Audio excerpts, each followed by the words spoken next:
Good morning, traders and investors. My name is Roger Scott, and I'm still the senior strategist for Wealth Press. It's Friday. It's March 3rd. It's about 7:50 in the morning. The market's going to gear up to open up in about an hour. Let's see here. Actually, an hour and about 30 minutes or so. About an hour and a half, hour and 40 minutes. Now, as you can see here, the Dow is up today. The Nasdaq is up today. Not a lot, but it is up today.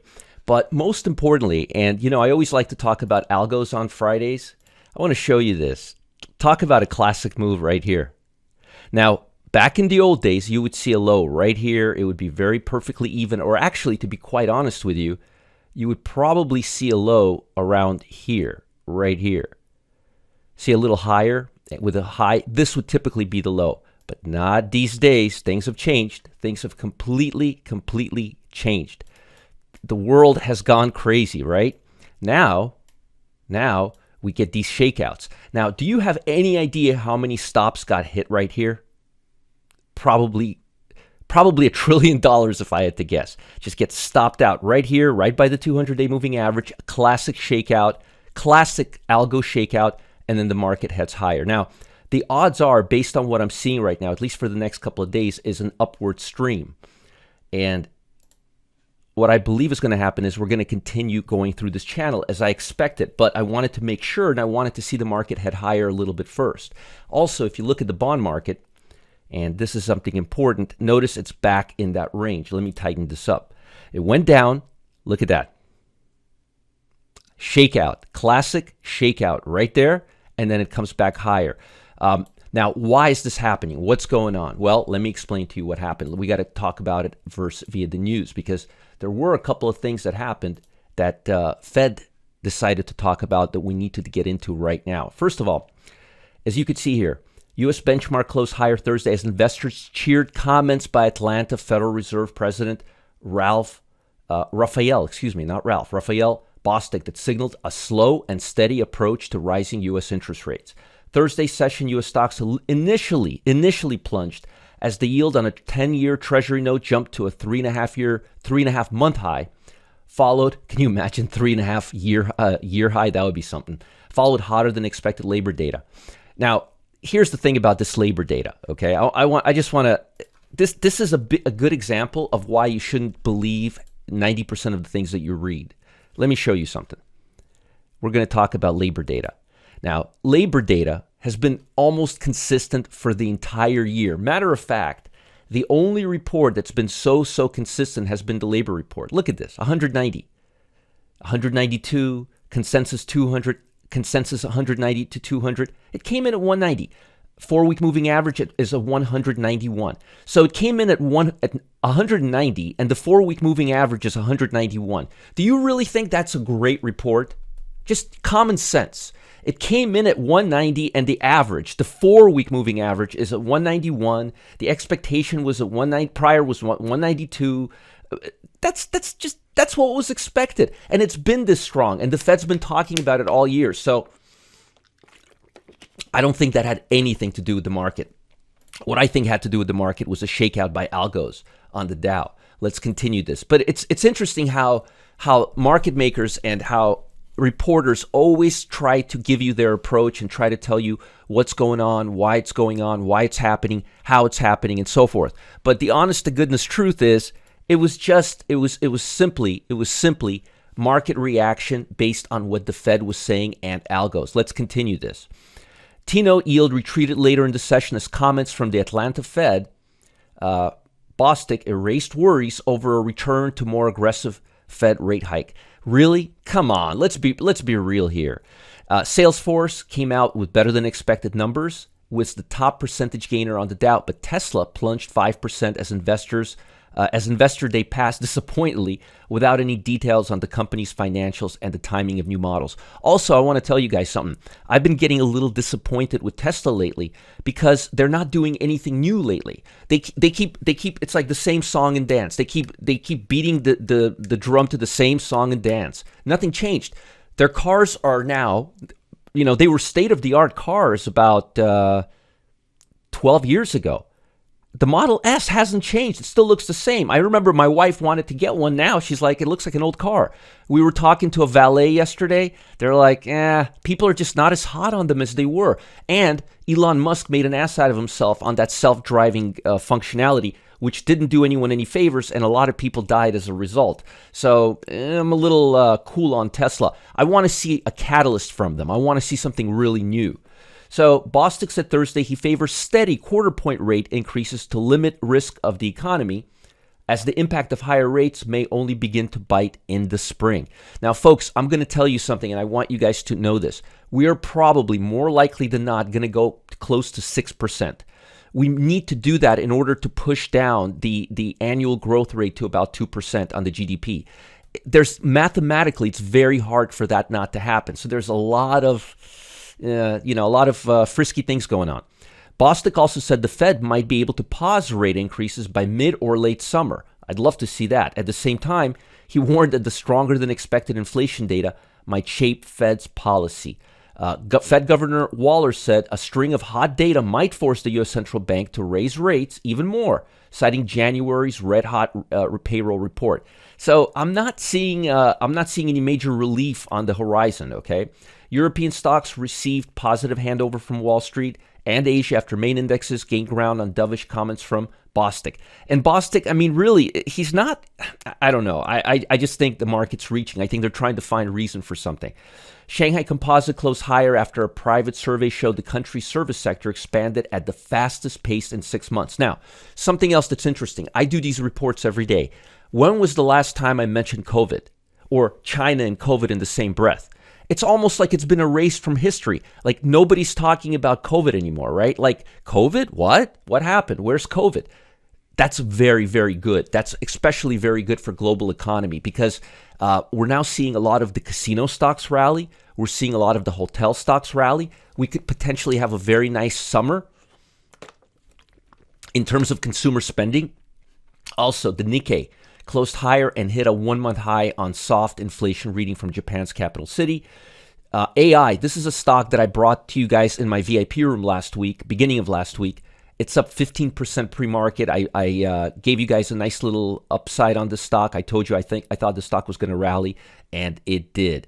Costco slid more than 2% in pre-market after the company released mixed second quarter report. That may impact the economy. For all intents purposes, earnings are behind us. They're completely behind us. Now, I was going through the reports yesterday, and I'm going to tell you something. We were expecting a negative 2% or like 1.5%. We're now negative 9% in less than a quarter. If you look at the graph, it goes like this. It literally goes like this. So the fact, and I'm very fortunate that the fact that small caps, I'm going to show you something. The fact that small caps are still within range and the fact that they haven't gone down to the lows, even with the consumer discretionary, is a very, very positive sign. The fact that they did not break lower, very, very positive sign. Remember my theory. My theory is these things peaked out almost a year before the rest of the market, and I believe they're going to come down. They're going to start coming up before the rest of the market. Well, so far it's holding up really, really well. Matter of fact, with all the negative news, with all the negative data, with all the negative numbers we've seen, it's held on since May. That's right, since May. So I believe we may literally have found the bottom. Now, it doesn't mean, let me dispel any notions here. It doesn't mean that the Dow Jones can't break down and go lower. But right now, I'm seeing a lot of strong signs that, in fact, the bottom is in. And the only thing that would change my mind, really, the only thing that would change my mind is if I saw ARK breaking down further, which I'm not seeing at this point. Now, interestingly, look at where energy is. It's not, just let's go back a week. Energy was down here, right? And I told you that communication technology and consumer discretionary are going to start becoming friends with each other. So if you look at it here, you will see that energy now is the third spot. And by the way, industrial, material, energy, financial. That's what an inflationary market looks like. Technology, communication services, and notice where consumer discretionary is. It's at the bottom. Now, the only two things now that need to happen is consumer staples and healthcare need to come up and let these sectors become best friends again, because I'm not seeing any major catalysts right now, and I'm not seeing a major rally from the market. Now, looking at these sectors individually, industrial's looking pretty good right now. They really are. Let me, that's today. Let me just go to, yeah, that is today. Oops, wrong ticker. So financials are, there we go. Financials are looking like they're bottoming out here. Looks like they have a nice little base, and I like the fact that they closed near the highs. Energy starting to move up. Look at that. Higher highs, and all-time highs are like right here, so we're not all that far off. Utilities looks like they could be bouncing. Industrial looks really good right now. I like industrial. Utilities is a little Basic materials is looking good. Consumer discretionary, the lows are getting lower, the highs are getting lower, and the lows are getting lower. Healthcare, I think, might have bottomed out in the short term. There may be some more upside. And I'm liking how utilities and healthcare are looking very similar. They look like they both have bottomed out. Communication services looks like queasy. Real estate looks a little queasy, and technology looks a little queasy. So in my humble opinion, I'm still very cautious with technology, real estate, communication services, and consumer discretionary. Now, I like the fact that the Dow's now moving higher, and I like the fact that it's trading above the 200-day moving average. But just to bring you guys some reality, only 40% of stocks are trading above the 50-day moving average, and only 48% are trading above the 200-day moving average. So while it looks like the Dow's doing really well, it really isn't. Now, it could get a little better, but there's a lot of vulnerability. NASDAQ 100, only 50% of stocks are trading above the 50-day moving average, and only 56 are trading above the 200-day moving average. So before you get really, really bullish, be very, very cautious, because this market could really, really give us a nudge. Now, here's the good stuff. Consumer staples, look at how low this level is. This is one of the reasons why I think, and it looks like it's making a bottom. Let me just show you this. Here, let me do this here.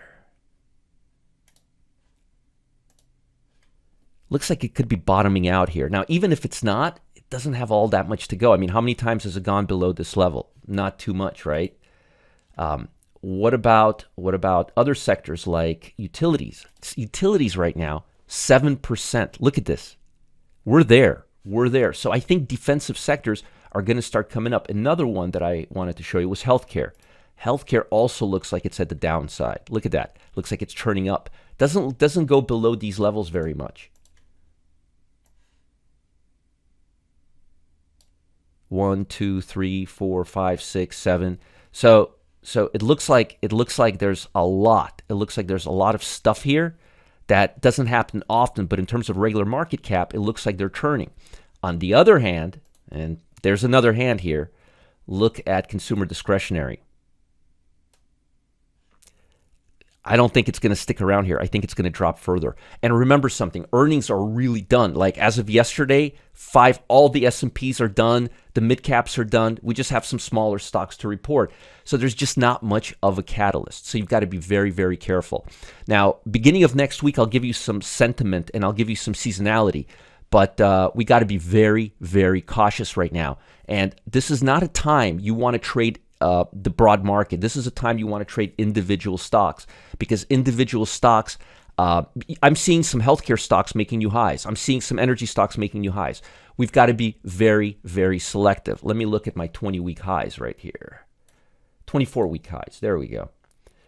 You still have some stocks that are doing really well. Look at Mosaic, right? Look at that. Look at General Electric. So you've got to be selective right now. You got to be selective. Look at Las Vegas Sands. Look at MGM. This is because of the because there's no COVID right now. I love it. Love it. Love it. Love it. Love it. Love it. Look at Wynn. Look at IoT. I don't even know what this stock is. I sound like I do, but I don't. Look at United Airlines. I like this. I like the strong trend, consolidation. Travel, going out. That's very, very attractive and very, very positive. Look at some of these stocks. BWA. I've been talking about that stock for a while, but there are some really good stocks out there right now that we could pay attention to instead of the broad market. Don't try to pick lows right now. That's not the way to trade this market. Now, and be cautious. Algos are You saw this. You saw this with your own eyes. We were talking about it. We were looking at it. And here it is. Look at that. Talk about a shakeout, right? I'm glad you guys are watching this and listening to this because otherwise you might have missed it. Now, before I let you go, folks, there could be a recession around the corner. That's why former hedge fund manager, 35-year trading vet Jack Carter created a new strategy. It's a way to target potential extra income in the stock market each and every week with a 97% historic success rate. Can you imagine that? I'm almost like, can I even say that? 97% historic rate. He's holding a special trading session at 10 a.m. on Saturday, tomorrow. Perfect time to reveal step-by-step method to what he calls two-step trade. I love this. Click the link below. Check out this two-step trade and check out this free training. Jack Carter is hot. He's very straight up. No BS, no monkey business, no banana in the tailpipe. Follow the link in the YouTube Wealth Press channel or below this video and register for Saturday's event. I'm going to be there. I'm going to be listening to it with both ears open and, I'm taking notes. You don't want to miss out. Like this channel, subscribe to this video, and post some comments. If you don't post some comments, how do I get back to you? Have a great weekend, guys. I'll see you on Monday. Bye.